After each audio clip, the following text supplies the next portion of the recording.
For most of my life, I let things go. I stayed quiet when people crossed the line, especially when it came to my cousin Layla. She was like a storm, loud, messy, and always leaving damage behind. I used to think keeping the peace was more important than speaking up. But I was wrong. Layla had a way of making me feel small, like I didn't matter. She took my things, my space, even my confidence. I let her, over and over again, until one day, something changed. Something happened that I couldn't ignore. Not this time. I had been working for months on my dance routine for a regional audition.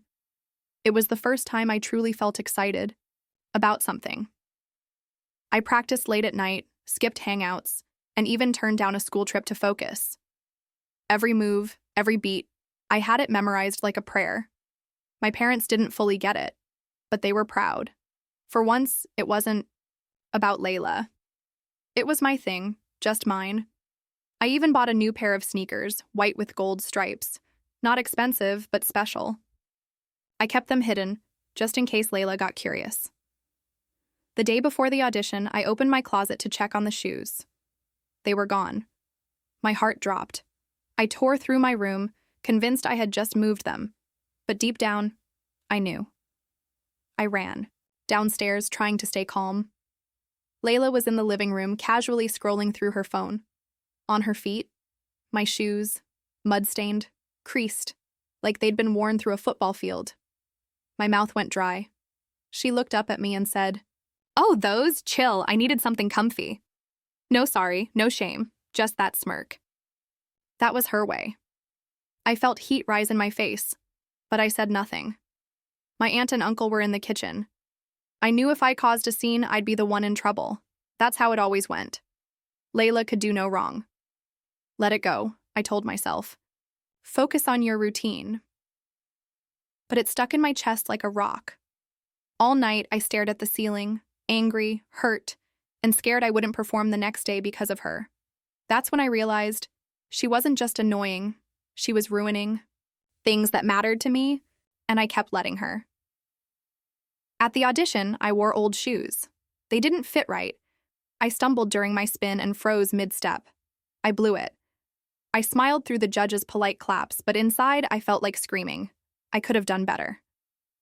I should have done better. On the way home, I stayed quiet. Layla didn't even ask how it went. She just talked about some party she got invited to. I sat there thinking about all the chances I gave her and how she never once gave anything back. That night, I made a decision. No more silence. Not for her, not for anyone. I started collecting. Everything. Every time she took my stuff, every rude comment, every time she got me blamed for her mess. I wrote it down, took pictures, screenshots, proof. I wasn't just going to complain. I was going to show them what she really was. And part of me hoped, just maybe, that if I stood up, she might change. Maybe she'd finally see what she was doing. But deep down, I knew better. Layla didn't care about consequences, because she never had any. I was going to change that, even if it meant shaking everything up. A week later, Layla broke my favorite bracelet. It was a gift from my grandma. I kept it in a tiny box on my shelf. I hadn't worn it in a while, but I checked on it often, just to feel close to her. One morning, I found the box open and the bracelet snapped in half. I knew it wasn't an accident. Layla didn't even try to hide it. She tossed the pieces on my bed and walked out. I sat there, holding the broken chain, shaking. That was the final line. The one I couldn't let her cross and walk away. That evening, I gathered my things, my notes, photos, texts, and walked straight into the living room. My parents were there. So were Layla's. I placed everything on the table and said, "You need to see this." My voice was steady, but my hands were cold. I watched their faces shift as they read and scrolled through the proof. Layla tried to laugh it off at first. "She's being dramatic," she said. But this time, no one laughed with her. My parents looked at me, really looked. And I could tell, they finally saw what I had been carrying all along. Layla tried to twist the story, said I was jealous, said I was lying to make her look bad. But the facts were there. The bracelet, the shoes, the pictures. I didn't need to argue. The truth was loud enough. My aunt and uncle were shocked. They had always seen her as confident, not cruel. I could see it sinking in, the way their daughter had been treating me. And maybe others too. For the first time, Layla didn't have control. Her words didn't land. Her charm didn't work. She looked smaller somehow, and I felt stronger than I ever had. The fallout wasn't easy. Layla got grounded, had her phone taken, missed that party she wouldn't stop talking about. She gave me the silent treatment for days. At first, I was scared. I thought maybe I'd ruined everything, that I'd caused a rift in the family. But then something happened. My little cousin came up to me and said, "Thank you. She bullies me too." I froze. I didn't know. No one had said anything. That moment told me everything. I hadn't caused damage. I'd just stopped pretending it wasn't already there. And maybe I wasn't alone in feeling that way. Things got quieter after that. Layla kept her distance. My room stayed untouched. My things stayed where I left them. It felt strange at first, like I was waiting for the next explosion. But it never came.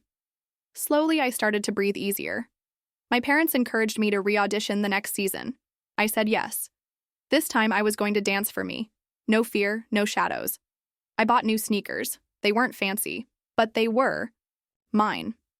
I kept them in plain sight, because now I didn't need to hide things to protect them.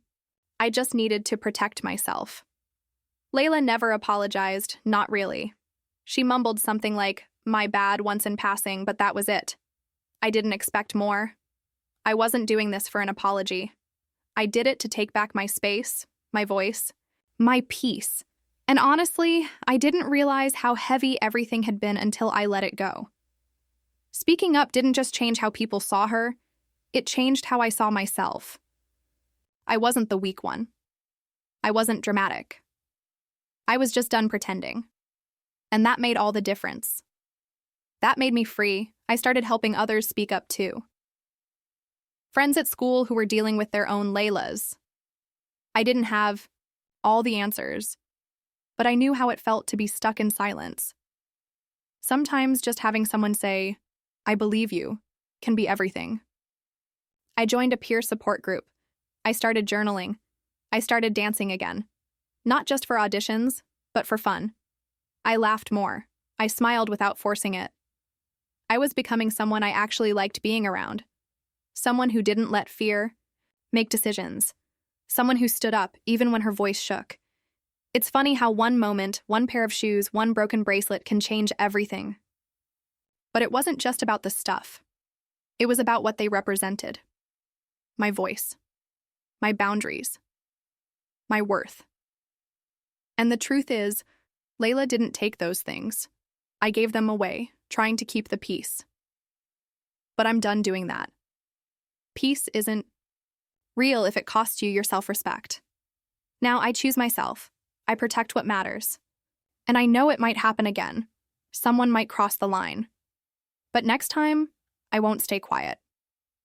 I've learned that silence protects the wrong people. Now, when I look in the mirror, I see someone I'm proud of. Not because I was perfect or brave all the time, but because I finally stopped hiding. I faced the storm and walked through it, and even though things aren't perfect, they're real. That matters more. Layla still lives in the same house. We still see each other. But there's distance now, a kind of respect, or maybe fear, or both.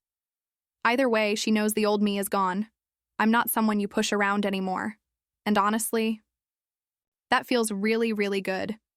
So if you're listening to this, and you're in the middle of your own silence, your own storm, know this. You don't have to stay quiet forever.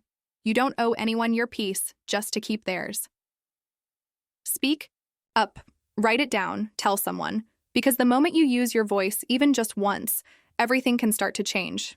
It did for me, and I'm not going back. Not ever.